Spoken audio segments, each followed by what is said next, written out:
But no more talking about lunatics, because we're finally at the big reason we're here tonight. We're and at that the is, end game. We are quite literally at the end game for our podcast. And that is to discuss the latest Avengers movie. Now, there are some different opinions on this panel. Most of them are off screen, so that doesn't really matter. But just before we get into the nitty gritty of certain things, and I suppose what it leads to, and surprises and disappointments, just your gut reaction, Fish. You're the latest one out of all of us to see. I had to wait until Monday to see it, and it was so hard to dodge those spoilers. But I'm so glad I did, because all the surprises, all the jokes, all the twists and turns, I was in it the entire time, and I loved it. 5 out of 5. Julesy? Yeah, 5 out of 5. I absolutely loved it. Do you want to add anything more? No, we're going to get into this in just a second. Just speaking of dodging spoilers, I committed a cardinal sin. Just hours before Dave was going to watch the film, I posted the rundown to our show in our group chat, which literally lists most of the movie, every point that is hit, every interesting Here's bit. the 3 major plot points that we're going to talk about in the podcast. Have a read, Fish. But given you did text me to tell me do not open the rundown, and I was like, okay, I'm turning all notifications off on this chat. I don't think I've panicked so quickly and acted on it like that before, which just goes to show how bad I felt. Just for people tuning in now, we are about to discuss Avengers Endgame. Yes. So spoilers. All of the spoilers. We've got a little alert just above our heads here, so there's no excuse if you click on this video and say that we spoiled it for you. We've given you a fair warning. We've waited 20 minutes, 25 minutes to discuss it, so let's... And we've installed this banner just above my head. Yep. Let's get into it, and let's discuss the opening first, boys, because I suppose for months we've been talking about how is this going to start, where is this movie going to go, and we see Thanos get beheaded within the first 20 minutes. That was a surprise. Yep. I'm glad I didn't see that twist. It took me completely off guard, but it worked so well. It was perfect. And let's be honest, the movie does start slow after that, but leading up to it, we see the horrible moment where Hawkeye's family just evaporates. Yeah. We see our heroes in despair. We see Captain Marvel rock up and save Tony. With a haircut? With a haircut. No, she doesn't have a haircut just yet. Oh, and then sorry. They rush to fight Thanos, and it's over in the way that I sort of expected it to be. I did think that they were going to beat him early on, but be left without. But I had no idea it would be because he used the stones to destroy the stones. That took me completely off guard. Yeah. I think I was with you. I did think he would get defeated early on, and they would have to deal with how trying to get the Vanished back. I didn't think it happened that quickly. Yeah. And the way that it did happen, I found really satisfying. You know, you've got Thor with the Stormbreaker coming and just like boom, head off. And especially I did a big binge over the weekend watching all these movies leading up to it. Not all of them, but the relevant ones. And after Infinity War, you just hate him so much. You're like, and you feel like even Thor gets a good hit in him at the end. You could feel his anger like, when he did it. Yeah, so like I had that with me. I literally watched it just hours before, and so to have that release, it was quite nice. It was a bit cathartic, but it was also super depressing because straight after that scene, we get the big slow fade to black. There's seemingly, it felt like an eternity the first time I watched it, but it was just like 5 years later. Oh, yes. Years later. They really stalled that just so that would hit. That's another thing that really took me off guard. Yep. 5 years of just half of the entire universe's population gone. And them living with this. Which I must say, even though it took me off guard again, similar to how Thanos was beheaded, I think narratively that was great. Because it shows that they are literally in despair. They don't know what to do. They've had 5 years, not necessarily sitting on their hands, but they have no idea where to start when it comes to fixing what he's created. And we get these cute little scenes with, you know, Captain America still trying to do his bit. He's at self-help groups.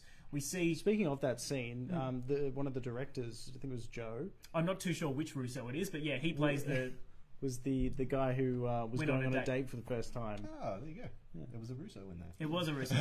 But I suppose the one thing I'm shocked about is that, and I suppose it did play into the film's narrative in the end, which is the fact that no one moved on. No one was thankful for what they had or for being left, still here.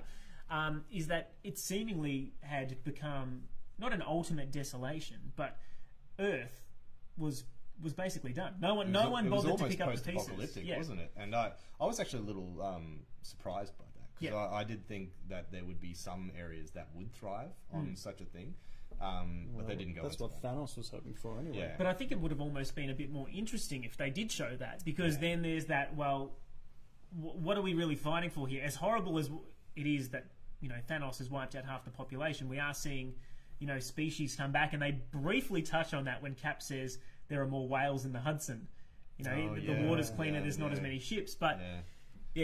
straight away we get hit by Black Widow saying, well, what are you trying to say? Like, I shouldn't be fighting for my friends to come back because there's a few more whales in here. And I'm with you. I would have liked a little bit more of a back and forward with that, but it already is a 3-hour movie, so it's time. We've got to move it on.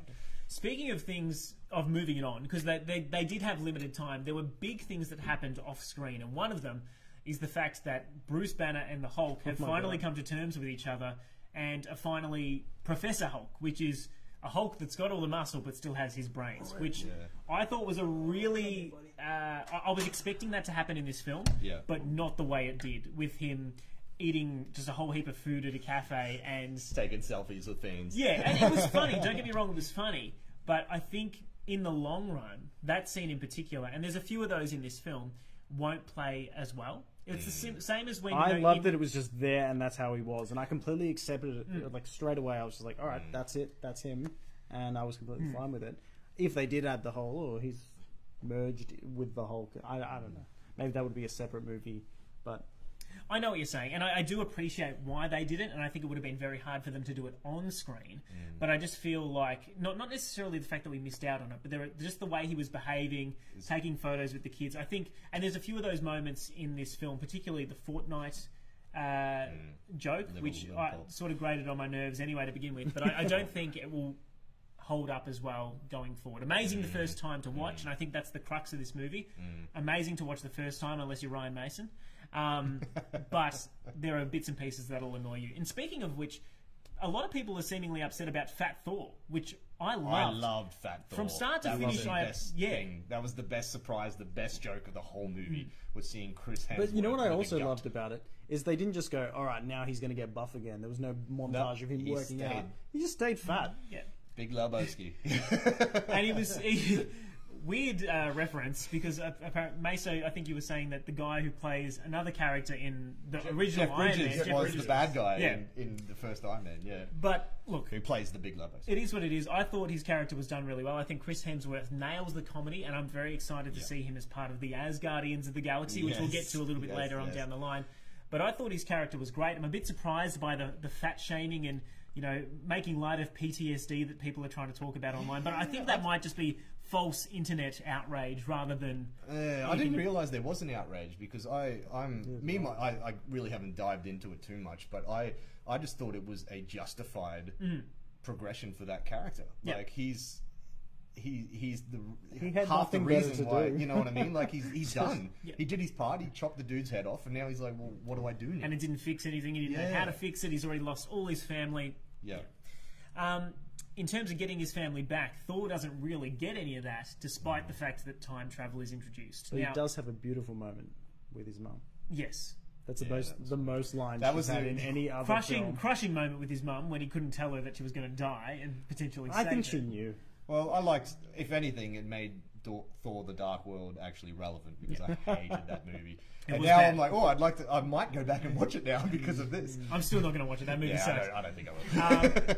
But let's chat about the time travel. I mean, they did a good job, I think, of making fun of it in the film, to the point where you didn't take it too seriously, even though in the long run it's going to have some pretty significant impacts on where the story goes from here. I think that's all on because they explained it well. It wasn't just like, we got to go back in time. It was, there's this whole other, branches of time that are yet to be explored, which is not the usual. I know, but I feel like that really runs the risk of overcomplicating things. Well, for example, the Loki paradox that has now been created. They go back to 2012 to try to take a bunch of the different Infinity Stones, and they stuff up. And that's how Loki escapes, and how I would assume his TV show is going to begin. Yeah, which, when it comes out on Disney Plus, he's going to have his own timeline of what he's doing, which is fine. It means it'll be separate from the cinematic universe, and they'll be able to do whatever they want. But by the same token, it would have been nice to see more crossover with the shows. And I just think it's the branching timelines is going to be a problem. It's like, look, you start playing with time, it's always a mess. And I'm glad that they actually called out a lot of movies that are quite messy and convoluted with these sort of things, and then reset the rules for time travel, which I think because they've reset the rules here, they kind of can do whatever they want. But I think that what's the Doctor Strange chick that Bruce Banner goes and sees? I can't remember her name. No, Tilda Swinton. Yeah, I know. The Master, whatever. When she does like a simple thing of like the line, and then here's another line, and it's kind of like it could go anywhere. They do it in the comics. They do it like very we could visual get another representation. Of this timeline, and it does run the risk. You're right, Mark, of convoluting a lot of things and complicating things, but. They're going to have to be very careful with where they go in future movies, and it really means, like the worst thing about this, I think, though, is that it really means that nobody's actually dead. You know, well, actually, I would disagree, because it actually means that even if they bring people back, they're not the same person, and we saw that with Gamora. Yes, so I mean, yes. Technically, people aren't dead. I mean, like it's like Black Widow's dead. But she still has a movie that's coming out in a couple. So this will probably come into that, is what I'm thinking, if it's not a prequel of sorts. Can I ask, what did you think about the way time travel came about? I know we all know that the real hero of this movie is the rat that walked across I love that rat. Ant-Man's quantum realm control that allowed him to come back into the real world. And by the way, Paul Rudd's edition, we spoke about it briefly last week, is fantastic. He's so funny. And I think when he turns around and says, "So what, Back to the Future was all bullshit," I actually audibly burst out in laughter. He was just great. And he also, when they're listing all those time travel movies, he's like, "Yeah, what about Die Hard?" Oh, hold on, wait. He's just fantastic. And he injected that humour that was needed in such a solemn movie. The humour and the heart when he comes back 5 years later and sees his little girl is all grown up and has thought her dad was dead for 5 years. It's quite bizarre. Yeah. But the rat. Yeah, the rat obviously sparked all of that, and then Tony Stark just seemingly, once he has a discussion with Ant-Man, prompting him to try and work out how to do time travel again, he just works it out. He just does it. It just does it. Yeah, he just... And don't get me wrong, he's a brilliant mind, but he basically said, let's try to make it a double helix or something, and then just pretended like he was shocked and fell back on the couch. Yeah. Well, that's a gimme that I think I'm willing to give it, just because, like, we could have...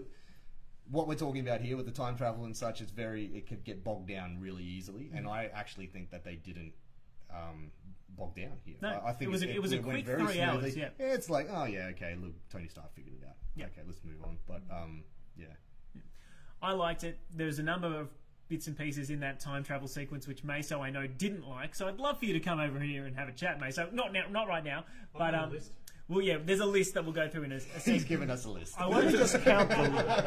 1, 2, 3, 4, 5, 6, 7, 8, 9, 10, 11, 12, 13, 14, about 20,000 different problems with Endgame that Maso can run. We'll get to those briefly. This is going to be a very long podcast. But I just wanted to quickly touch on the endings. There are 3 big endings that I wanted to talk about, which is the final battle, what you thought of that, the end for Tony Stark, who obviously dies, and the end for Captain America. The rest, I think we can touch on a little bit later, but those are the 3 big ones.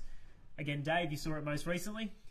Look, the final scene was what I was dreading. We've seen it happen in so many superhero movies where it's just a CG fest of mess, and there's too many characters, there's too much going on. I thought they did it perfect. I think that everyone had their time in the spotlight. Everybody was relevant. And it looked cool. I loved it. What did you guys think? Hey, Jules? Well, I thought it was great that they only needed to focus on 2 of the main Avengers. Time hadn't moved for the rest, so it was completely irrelevant to do their ending scene. But Captain America, good for you, man. Well done, going back, being with your girl. That was so sweet. That was like, he's been loving on Peggy since the day dot, and he always brings up. He's always like, oh, the guy who always waits too long. And then the passing of the torch as well. That's good. What do you think of Falcon? Are we happy that Falcon's going to be There's this new series coming out from Disney Plus called Falcon and the Winter Soldier. I wonder if it's going to be... I would presume that it is. It's him as Captain America working with Bucky. But again, I was happy with that. I'm not sure we'll see another Captain America movie with him as the lead. I don't think that's going to happen, but it will be good to have him there in some capacity, sort of carrying on the torch. A TV show is a perfect vehicle for that. I think they've set that up well. Although I do have a problem with how he got the shield. Where did the shield come from? Because that means he would have either had to get a new one made, taken it from the Captain America who was in the old timeline he went back to, or they've just, they're ignoring the fact that his shield was destroyed. He had his whole life to work that out. So that's right, completely fine. 75 years. And Tony Stark dying, real quick. It was his time. He's there from the start. There's nothing else for him. And everyone kind of knew it was coming. Even Pepper Potts knew it was coming. Her whole scene with him when he's on the ground, she's just like, it's all good. I'm like, where's your tears? No, it was nice that she said you can rest now, because that's been the ongoing He's just theme been for him. non-stop chasing the baddies. Even when there wasn't a threat, he was just constantly thinking about what was going to come next. So this is, after finally saving the world and doing it justice, I think, for himself, he's had a chance to sleep. Sorry, I just want to comment on that. The one thing I liked the most about Tony Stark's death was the bookend of the I am Iron Man. Yep. Like, that was just... because how great was that line in the first Well, there were three great ones. There was that, then the proof that Tony Stark has a heart, yep. and my God, when his beautiful daughter, who is the cutest thing that I've ever seen on screen, by the way, she is absolutely adorable. When Happy asks her, what do you want to eat? Are you hungry? And she says, yeah, I'll have cheeseburgers. Oh my God. I love cheeseburgers. You know, that hit me hard. Tony Stark loves cheeseburgers, Jeff. You don't understand. That's when I teared up. I had a bit of a sook at that one. See, poor kid, so innocent. Wants cheeseburgers. Yeah, she did want cheeseburgers. Gets me. And I might sound like the hardest man here, but I really... Wait for Ryan to get on camera. I didn't get the feels as much as I hoped I would. Really? I think I felt more about Black Widow dying than just after that fantastic scene.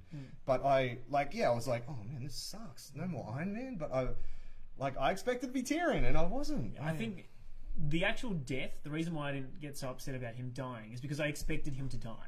To be honest, I expected Captain America to die, but to see him go the way that he did, I was a bit more confused than anything else when I first saw it, because I was thinking Thanos had to go to some weird planet in the outer rim of the solar system where there was a dying star to get a dwarf to make a gauntlet that was strong enough to wield these 6 Infinity Stones. I can already see Jeff's eyes glazing over. He doesn't know what's going on.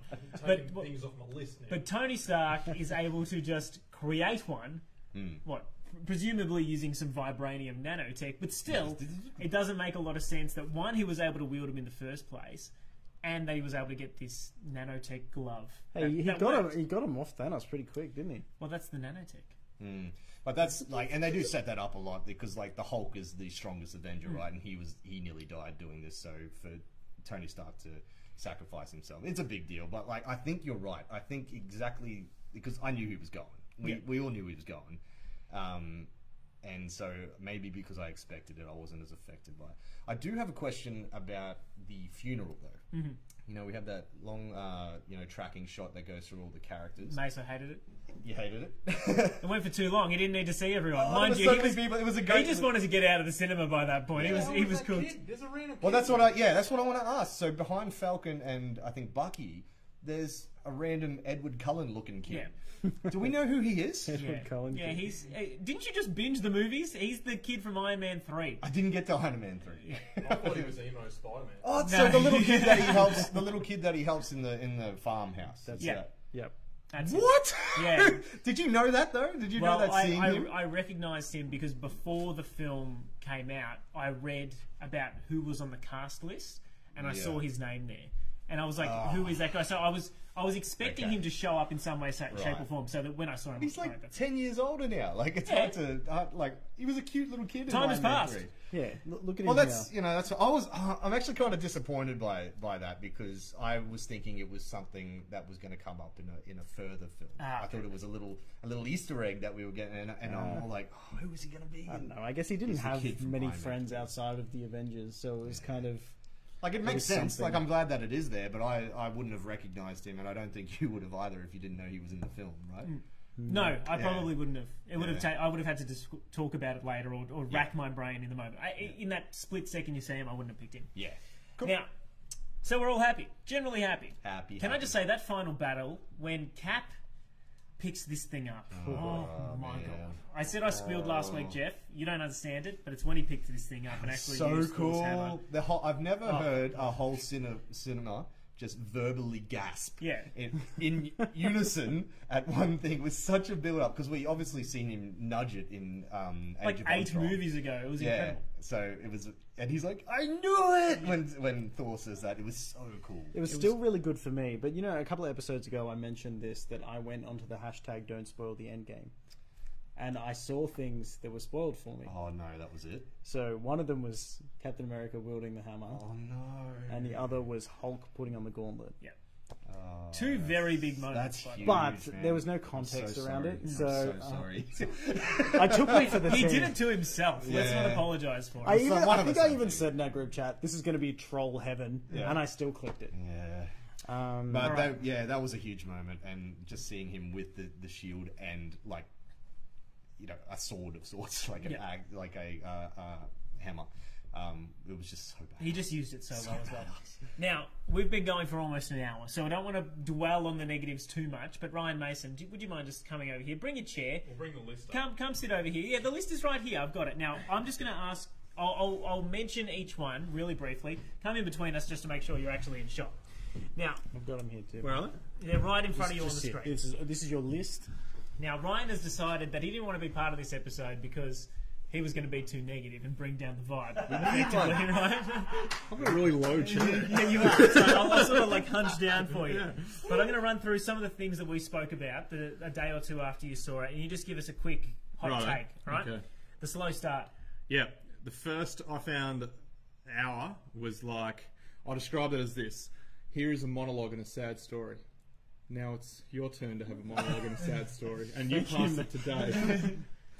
and that was essentially a good 40 minutes to the first bit of the film. They could cut a few of them out. I thought the very first scene of Hawkeye should have been the trailer for the film. Well, now you're just getting into marketing issues. well- Let's focus on the film. What's right? the next one? So the about next that one that we've marketing. got, The rat. next one we've got is the rat. You didn't The like rat. the rat. No. Right. So you have a The rat is team the of true hero. you have a team of writers in a room writing probably the most biggest film it's going to be for a long, long time, and you think they could come up with a better idea to make that work than why don't we just get a rat walking across an iPad? And Well, then it's that- pretty I piss totally poor. agree with It's you, pretty but I piss love poor. that rat. It's pretty piss poor. Like, all the best writers in the world. That's what they you know, came up with. That. sometimes things like that happen, Well, yeah. right? I would have thought it would have been more when they moved the stuff, like somebody knocks the button or something. But the rat's pretty cool. The rat's I'm surprised they just put it in storage, to be honest. Yeah, like obviously you'd open that car and be like, "Oh, this is pretty, high tech stuff. Maybe somebody should send this to a scientist." No, we're going to put it in a you store it and just hope for the best. Yeah. And have the guy from the And Hangover who stores look that after it. car? You scrap it. Yeah. By the way, Next. really bizarre little cameo there from what's his name? The Guy from the Hangover. I guy can't from remember his the name. Asian bloke from The Hangover. Oh yeah, Oh, Out of nowhere. Jong, Kevin Jong, Ken Jong, Ken Jong. Ken Jong, yeah. Came out of nowhere. Now I'll get to that one later. I know you're Oh, you staring want at me it to in the load face, it but on? we'll chat about that one. Oh, yeah. But let's go with the Hulk ruined. Yeah, I think the best thing about the Hulk is he goes crazy and smashes stuff, and they completely took it out of this film. Yeah, It's but so no, much they so didn't, they even did. showed a scene where They he went walks back up to and goes 2012. and flip the bike over. They went back to the original Avengers, and you saw Hulk have to take the stairs. What?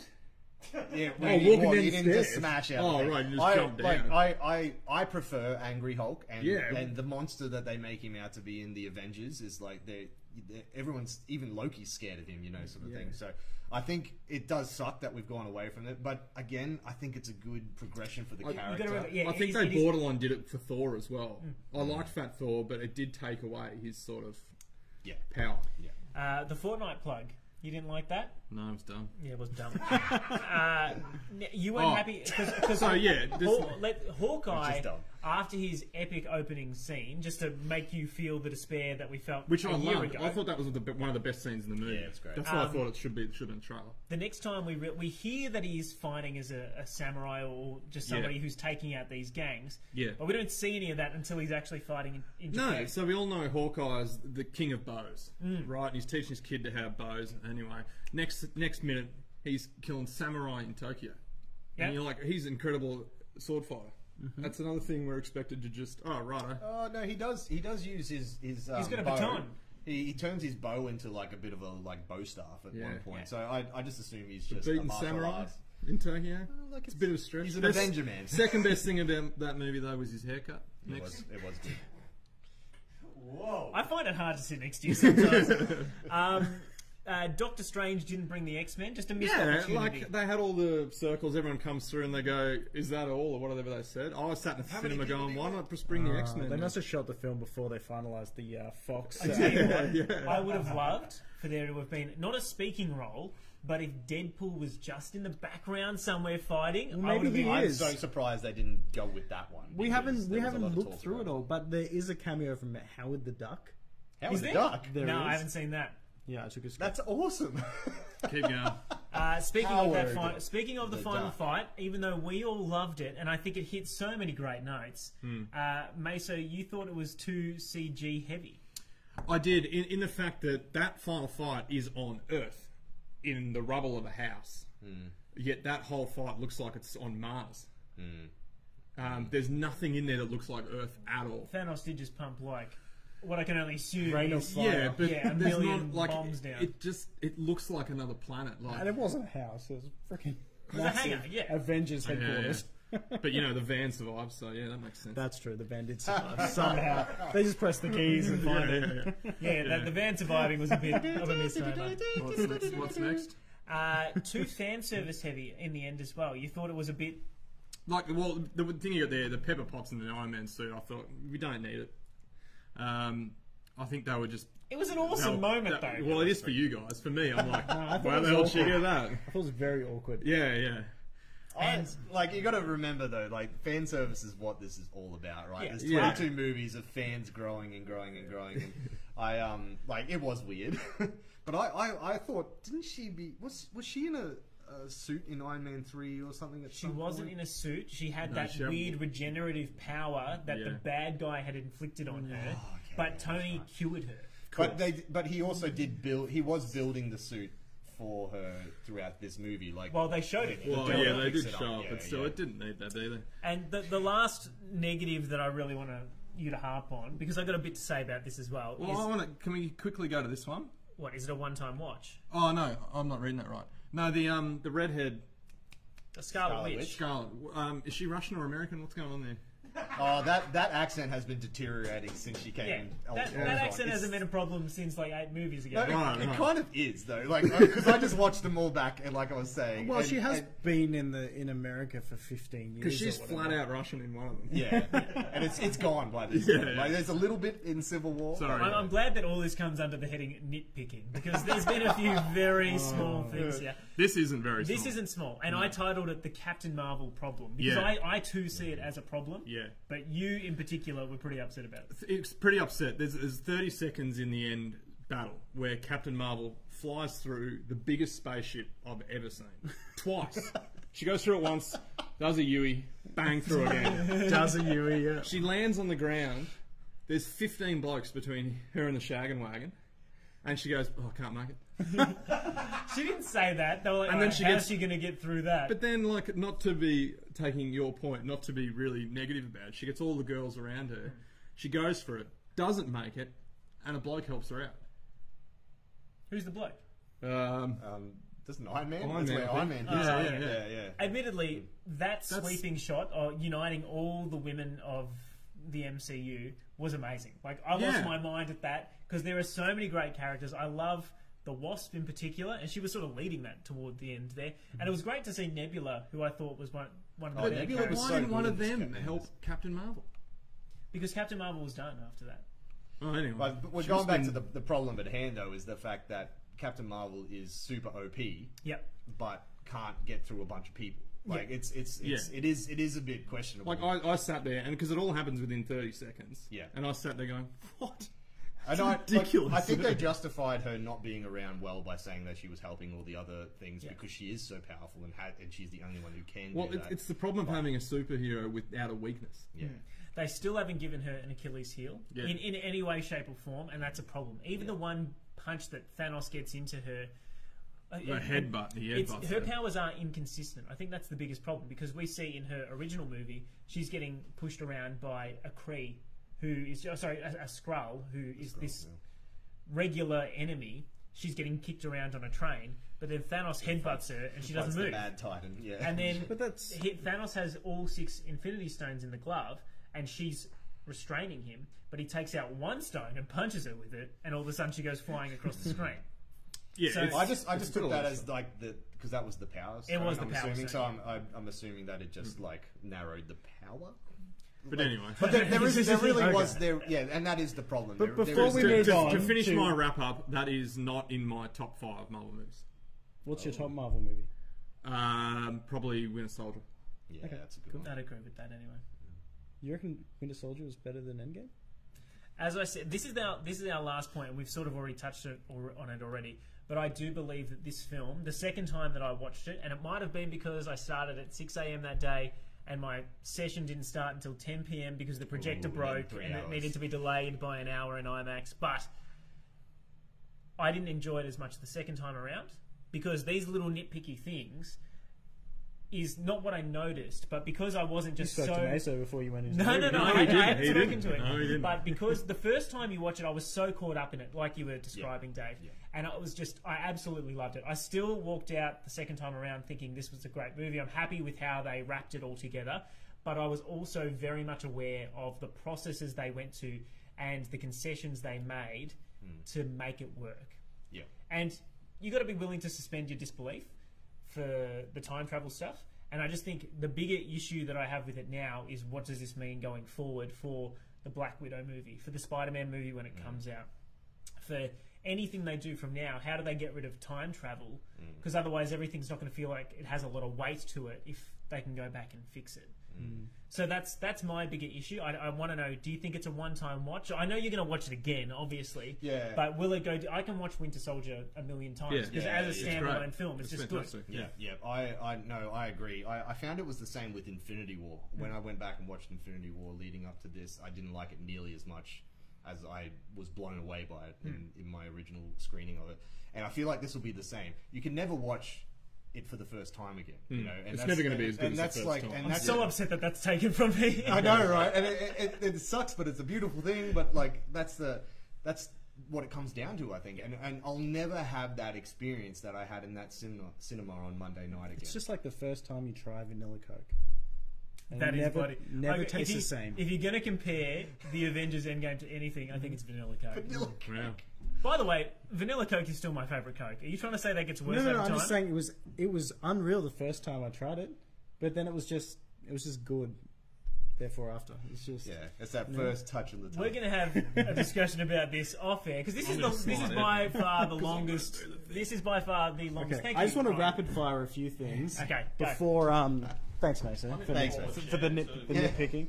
I just got a little list of my top moments from Endgame. I just want to rapid fire because there are so many. Just really quick, you got a supporter, Maso. Agree with the other planet. Look at the final battle. Thank you. Somebody's agreeing with your. Thank you, Rebecca Jade. Go on. Okay, so my list. We've already touched on Captain America picking up the hammer. When Spider-Man is being overrun by enemies in the final battle, and he goes, "Activate instant kill," and then it's so cool. That was amazing. There were a lot of great throwbacks in that final battle. And I suppose the horn of Ant-Man's car is one of them, which if you hadn't seen the other films, you wouldn't necessarily understand the payoff, but it was still cool. Yeah. And Scarlet Witch taking on Thanos, he's like, "I don't even know who you are." And she's like, "You will." And then just starts pretty much peeling his skin off. It was just unreal. Perfect American accent. There was no Mother Russia there. If Thanos didn't have the Rain of Fire up his sleeve, she would have destroyed him. When Cat gets in the lift, and he goes, "Don't worry, Hail Hydra. Hell, Hydra. Excellent callback, and it was that entire scene I would argue was my favourite for the entire film when they're back in 2012. Yeah. And Very nostalgic scene. Yeah, very nostalgic scene. They're making Looking at the it from a jokes different about angle. Captain America's ass being America's ass. That is And That's on my it list. was it was The excellent. whole battle with Captain America versus Captain America was fantastic. Yeah. It's its own. When Ant-Man goes into Giant Man and just punches that giant worm Leviathan that was so cool. in the battle, that was awesome. Just that moment where Captain America's just facing Thanos' army, and then you just hear, I think it's Falcon in his ear, just go, on your left, and then all the portals just open up.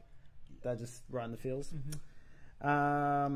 When Strange is trying to control the water from flooding and killing everyone, and he just looks at Iron Man, he just holds up one finger, and Tony knows that's just his moment.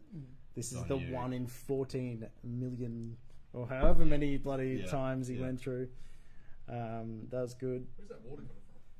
It was like Where is the water coming from? it's like a lake or something. I don't know.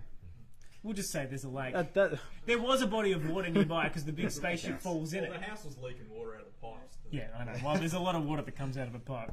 It's It was a ruining lake my house, bathroom wasn't it? wall. It was a lake house, right? It was a lake house. No, that's Tony's house is a lake house. Oh, yeah, that's right. We're at Yeah. Hawkeye's. Yep. when Tony goes back and has that moment with his dad, and he's giving parenting advice to his own dad, and then he hugs him at the end. Maso's already off screen, so I'll talk for him on this one because I do agree. That scene, as much as I liked it, went for too long. It could have ended as soon as they got out of the elevator, and him and just giving. It could have, and I honestly was telling myself, I'm like, you are a billionaire genius. Why are you just talking to some random student and walking into your car? And I did think that was strange, but I thought it was very touching. It was touching. It was good, and he never got a chance to say goodbye to his dad. So the big hug at the end was good again, given it was really Iron Man and Captain America's film. And another one on my list is when Captain America throws the hammer across the battlefield and Spider-Man hitches a ride on it. Yeah, that was cool. Yeah.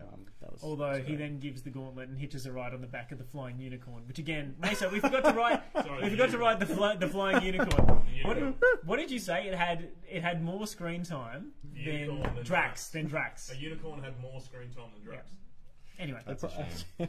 Probably.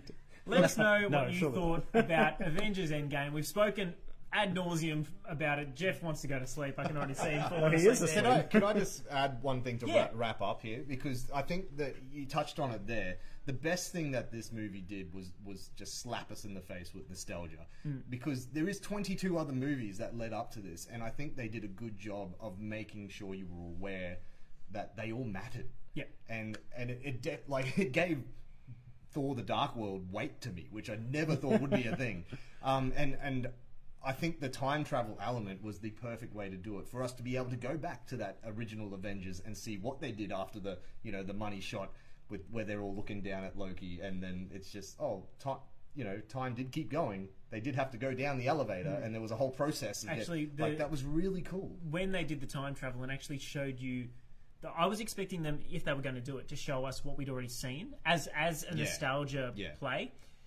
They actually went further than what I was expecting, which is to show us essentially extra scenes that you highlighted, which was so much more rewarding. It was Much better. Yeah, so they made the right choice. Yeah. To bring it all together. I thought it was perfect.